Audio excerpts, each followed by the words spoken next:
Okay, restart time. Puts it in the hands of Shane Van Gisbergen in the acceleration zone. Look at them all spread out. They go in search of their own piece of real estate. They bump and grind and push and shove. And now they've got to come all back together again. Jason Bright over and up and into the wall. Oh. That started with Slade down the inside. Okay. Yep, I'm trying to just give us a radio call if you're there, Bridie. Huge damage to car 16 of Scott Pye again. Yep. Check, please. You got me? Chaz Mostert. Team Cairo, Adele White, Wally Story in the foreground, engineer. Andrew Edwards, Jason's engineer, is frantically trying to make radio contact. And damage to Lee Holdsworth. The front left, that's going to wobble its way around the circuit for car 4. So a look on the inside of the cabin. Oh, gee, that's huge. Just got to go steady now because he easily runs straight to the fence here. And he was already carrying damage to the front left-hand corner of that car, and they were asking him to just take it easy. So Tander's got damage in the front right-hand corner there. Well, that's how it started. Yeah. Because Slade was down the inside.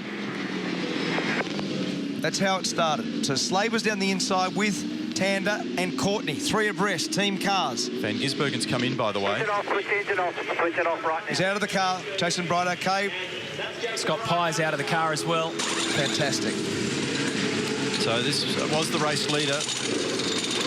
And this is going to be a significant delay to get that car cleared.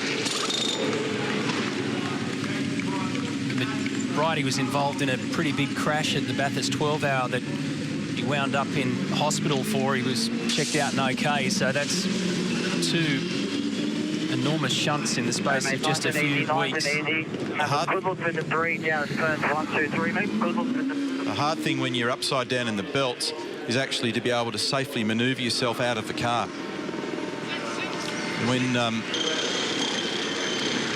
electronics in the car after a prescribed period don't sense any action from the crank trigger, the electronics in the car shut down. Here's the replay. This will give us some explanations. We'll try to come in together. So it's Tim Slade leans on the Holden Racing Team car, which just sends Team BOC Commodore flipping into the air. This was what happened. They all fanned out and then they all came back in, and it was never going to work. Van Gisbergen and Kelly get through, and then watch car 47 just pushes across, and it doesn't take much for Garth Tander just to lean on the front left-hand side of Jason Bright. Oof. It's that secondary impact that's the worry there with the wall, and it got right up on the top of the debris fence. This is Lee Holdsworth's view. Oh, that was the big crunch that he... Okay, so he got hit by Scott Pye and a few others. The contact actually started with the 2 Red Bull cars. They actually made contact on the way in there also. There's Slade down the inside. He makes contact with Tander. Tander makes contact with Bright. Totally out on the slide. Full opposite lock, so he's trying to steer it down. So Jason's trying to make sure it doesn't turn onto its roof. It then catches the curb, and the curb then trips it over. So as it gets to that point there, it was always going to turn over. Yeah. Must have picked up the front right wheel of Tander's car in order to be able to do that launch, and Tander's in the pit lane and has been there for a while now as well, so it'd be pretty fair old damage on that. It's this next whack with the wall. All this stuff looks spectacular. At that stage, you know, it's not crazy amount of damage. It's this next one where it hits the concrete wall. It is tyre protected and then gets into the debris fence, where they're going to have a big nightmare trying to resolve getting this car back in shape. Well, fortunately, where the massive load has actually taken place in terms of the final part of the crash, Neil, it was actually against the tyres there. That's taken some load away from that. And that's a tonne and a half. Yeah. That's a tonne and a half in the air there. It's just been tossed around like a toy car. I'm in the garage with Brad Jones, and Brad, no team is more of a family than yours, and just collectively hearts were in mouths there for a few minutes. Yeah, you know, it's just, you know, we really wanted to come out of this weekend with a good spot. You know, I felt Jason in the BOC car was one of the fastest cars on the track at the time, and you know, to see that happen is very difficult, but he got out of the car and he's okay, and so, you know, you live to fight another day, but it's, you know, it's difficult to watch, and it'll certainly be an expensive repair. Brad, as you look at that, I mean, the car couldn't be in better hands with Bridie. He fought it as well as he could. I don't think you have a lot of control over them when they're flying through the air like that, Barrett's. You can steer it as hard as you want and dab the brake, but, you know, anyone could roll a car over here. That could happen to anyone, but the good news is he's got out of the car, he's fine. You know, the cars are built to a very high standard of safety, and the car's done its job, and it's just unfortunate that we're going to leave here and we have to be on the back foot in the championship with that team, because I really felt they had a good chance this year. Good on you, Brad. Thanks, mate. Thank you.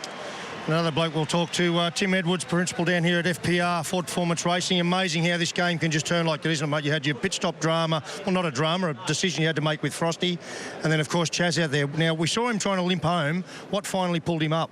We were monitoring the telemetry, and then all of a sudden it lost oil pressure, so obviously not going to risk the engine, so we just got him to turn the car off. What's I assume it's ripped a line off in the incident down there? Oh, I suspect the oil cooler, everything. You know, he's lost steering as well, so there's a fair bit of front-end damage to it. It's a long way back, so I don't think there was any chance we were going to get back out again anyway. Tim, you must be pleased, though. I mean, you've been close to this whole development of this new generation of car, and it's incidents like this, as ugly as they are, it's great to see the drivers get out as they do. I mean, it's a great endorsement of the vehicle, isn't it? Oh, absolutely. I mean, we saw the accident with Courtney last year as well, and I mean, we've seen similar accidents in the past that have been, you know, a lot more serious, the consequences, so absolutely they're a lot safer. Yep, that does bring a tear to my eye looking at the screen now, but at the end of the day, it's, you know, we can repair it. It's just a bit frustrating that how it's happened. I guess the most important thing is, mate, it's the points issue, isn't it? Because you've got to build a foundation at Clipsal for the year. Yeah, I mean, one of the things we talked about in our pre-brief last week was that, you know, we want to come out here with a decent points haul. You know, we might not go away with 300 points, but if we can come away with a good points haul, you know, Frosty, unfortunately, last year lost 150 points in the first race, and he chased for the whole year to try and get that back. Sometimes you end up overdriving because you're trying to catch up. So, you know, we've got some good points, you know, with Frosty yesterday. You know, we've got a little bit on the back foot at the moment, but I think we'll catch up. All right, thanks, Timmy. So that replay also showed how Holdsworth got connected with Scott Pye, and then it was Chaz Mostert who went slamming into car 16. So casualties on the streets of Adelaide here at the Clipsal 500.